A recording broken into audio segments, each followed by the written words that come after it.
അഫ്ഗാനിസ്ഥാനിലെ സർവകലാശാലകളിൽ പെൺകുട്ടികൾക്ക് പഠനം നിഷേധിച്ച താലിബാൻ സർക്കാർ നടപടിക്കെതിരെ വിദ്യാർത്ഥിനികളുടെ വ്യാപകമായ പ്രതികരണങ്ങൾ സമൂഹമാധ്യമങ്ങളിൽ വേദനയായി മാറുകയാണ്.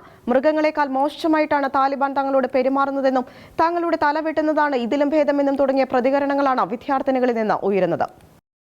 വർഷങ്ങളായി ഏറെ പ്രതീക്ഷയോടെ കഠിനമായി പഠിച്ചുകൊണ്ട് സർവകലാശാലകളിൽ പഠനത്തിനായി ഒരുങ്ങിക്കൊണ്ടിരിക്കുന്നതിനിടെയാണ് താലിബാൻ സർക്കാർ പെൺകുട്ടികൾക്ക് സർവകലാശാല പഠനം നിഷേധിച്ചിരിക്കുന്നത്. ഉന്നത വിദ്യാഭ്യാസമെന്ന സ്വപ്നം തകർന്നവർ അതിശക്തമായാണ് ഇതിനോട് പ്രതികരിക്കുന്നത്. ഇതിനേക്കാൾ ഭേദം സ്ത്രീകളുടെ തല വെട്ടുന്നതാണെന്ന് മെഡിക്കൽ എൻട്രൻസ് പരീക്ഷ എഴുതി ഉന്നത വിദ്യാഭ്യാസത്തിന് തയ്യാറെടുക്കുകയായിരുന്ന മർവ എന്ന 18-കാരി വ്യക്തമാക്കുന്നു. തുടർ പഠനം വഴിമുട്ടിയ മർവ പറയുന്നു, സഹോദരൻ ഹമീദിനൊപ്പം ഉന്നത വിദ്യാഭ്യാസത്തിന് തയ്യാറെടുക്കുകയായിരുന്നു. മാർച്ചിൽ നഴ്സിംഗ് ഡിഗ്രി ആരംഭിക്കുന്നതിനിടെയാണ് താലിബാൻ ഭരണകൂടത്തിന്റെ വിലക്കെത്തിയത്. ഇനി സഹോദരൻ കോളേജിൽ പോകുന്നത് വേദനയോടെ നോക്കി നിൽക്കാനേ മർവയ്ക്കാകൂ. മൃഗങ്ങളെക്കാൾ മോശമായിട്ടാണ് തങ്ങളോട് പെരുമാറുന്നത്. മൃഗങ്ങൾക്ക് ഇഷ്ടമുള്ളിടത്ത് പോകാം, എന്നാൽ പെൺകുട്ടികൾക്ക് വീട്ടിൽ നിന്ന് ഇറങ്ങാൻ പോലും അവകാശമില്ല. തങ്ങൾ ജനിച്ചില്ലായിരുന്നുവെങ്കിൽ എന്ന് ആഗ്രഹിക്കുകയാണ്.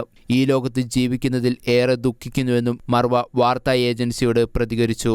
സ്ത്രീകൾക്ക് വിദ്യാഭ്യാസം പാടെ നിഷേധിക്കുന്ന പരമ്പരാഗത നിലപാട് ഉപേക്ഷിക്കുമെന്നും ഉദാര സമീപനമായിരിക്കുമെന്നാണ് കഴിഞ്ഞ ഓഗസ്റ്റിൽ അധികാരം പിടിച്ചതിന് പിന്നാലെ താലിബാൻ നൽകിയ ഉറപ്പ്. എന്നാൽ എല്ലാം വെറുതെയാണെന്ന് നിലവിലെ സാഹചര്യം വ്യക്തമാക്കുന്നു. ഹൈസ്കൂളുകൾക്ക് പുറമെ സർവകലാശാലകളിലും പെൺകുട്ടികൾക്ക് പഠിപ്പ് വിലക്ക് പ്രഖ്യാപിച്ചതോടെ രാജ്യത്തിനകത്തും പുറത്തും പ്രതിഷേധം ശക്തമായിട്ടുണ്ട്.